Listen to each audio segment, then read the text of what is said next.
A wonderful bunch of youngsters, all of them. You know, many celebrated people have come here, as you know, from Ireland to here. And just recently in show business, the fellow who was called upon to take over the part of Rex Harris in My Fair Lady came from Cork. His name is Edward Mulhare, so let's have a big hand for him on our stage. Edward?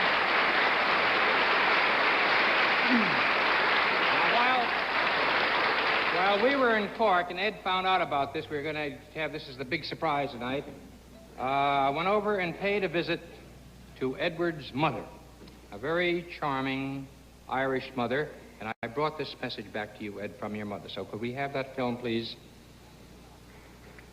Mrs. Mulhare, I think that's very interesting that ever since you were married, you lived in this charming little home here.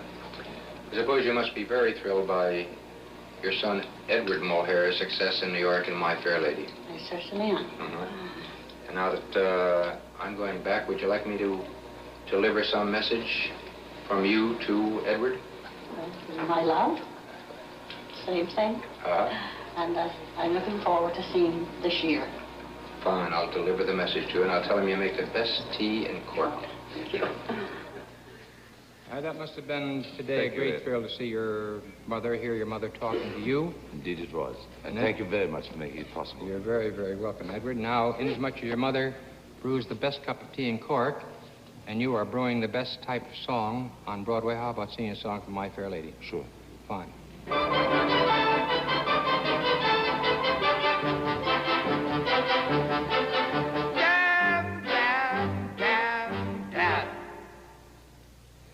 I've grown accustomed to her face. She almost makes the day begin. I've grown accustomed to the tune. She whistles night and noon. Her smiles, her frowns, her ups, her downs are second nature to me now. Like breathing out and breathing in. I was serenely independent and content before we met. Surely I can always be that way again. And yet, I've grown accustomed to her looks, accustomed to her voice, accustomed to her face.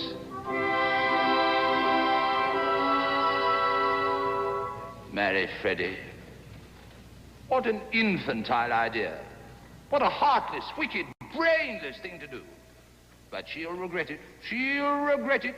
It's doom before they even take the vow. I can see her now, Mrs. Freddie Eynsford Hill, in a wretched little flat above a store. I can see her now, not a penny in the till, and a bill collector beating at the door. She'll try to teach the things I taught her, and end up selling flowers instead. Begging for her bread and water, while her husband has his breakfast in bed. Ha! In a year or so, when she's prematurely gray and the blossom in her cheek has turned to chalk, she'll come home and lo, he'll have upped and run away with a social climbing heiress from New York. Poor Eliza. How simply frightful. How humiliating. How delightful.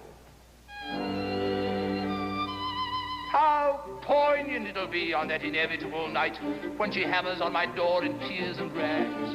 Miserable and lonely, repentant and contrite. Will I take her back or hurl her to the wolves? Give her kindness or the treatment she deserves? Will I take her back or throw the baggage out? I'm a most forgiving man, the sort who never could, never would, take a position and staunchly never budge. Just a most forgiving man. But I will never take her back. If she were crawling on her knees, let her promise to atone, let her shiver, let her moan. I will slam the door and let the hellcat free. Marry Freddie. Ha!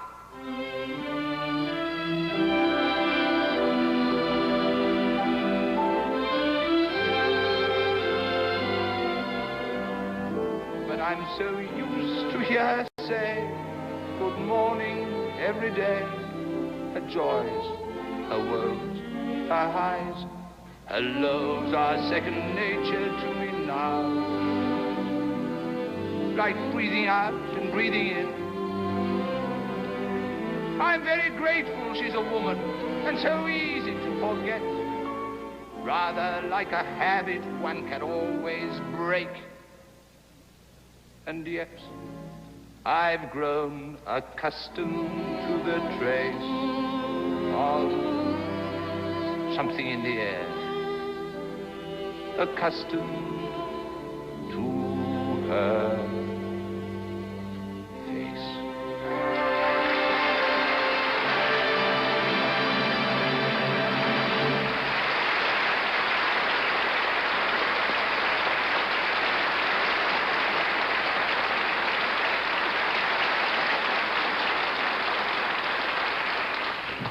Now, I have a very great privilege. I am to introduce a colleague of mine who is playing in The Music Man. We have a great deal in common. Our people come from Cork. We're both born in April, and we're both actors. In fact, we have so much in common that I'm beginning to worry about my part in My Fair Lady.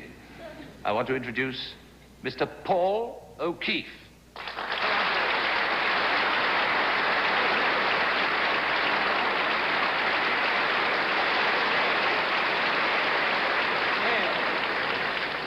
Edward Mulhare, we have to get a particular set because your set was so big we have to get a little set for him. Sure. So will you hold him there just a moment? Sure. Huh? Edward, you take over Thank you. the little boy with the green tie and the red hair. Yes, it's lovely to see your green tie and your red hair. Paul is 7.5. You can't? Is 7.5, and he's going to sing Dear Old Donegal, right? Right. Go ahead. Seems like only yesterday I sailed from Ochocar, a wanderer from Eden's Isle. I landed in New York. There wasn't a soul to greet me there, a stranger on your shores. My Irish luck was with me here on Richard's Green Villar. Now that I'm going back again to dear old Eden's Isle, the friends that meet me at the pier and greet me with a smile. Their faces show I've almost forgot I've been so long away, but my mother will introduce them all and wish them you will say. You can't have your uncle like to buy in here just to start again.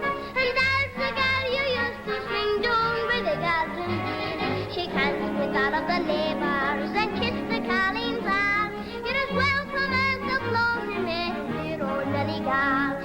Me, Brannigan, Fannigan, Milligan, Gilligan, Duffy, McCumbee, Malcolm, Rafferty, Lafferty, Donnelly, Connolly, Moody, O'Hooley, Muldowney, Malone, Madigan, Cadigan, Lanahan, Flanahan, Fagan, O'Hagan, O'Hooligan, Shanahan, Manahan, Fogarty, Hogarty, Kelly, O'Kelly, McGinnis, McGinn, Shane. And if your uncle like me by in here just to start playing, and there's the gal you used to swing down by the garden gate. Shake hands with all of the neighbors and kiss the Colleen's arm.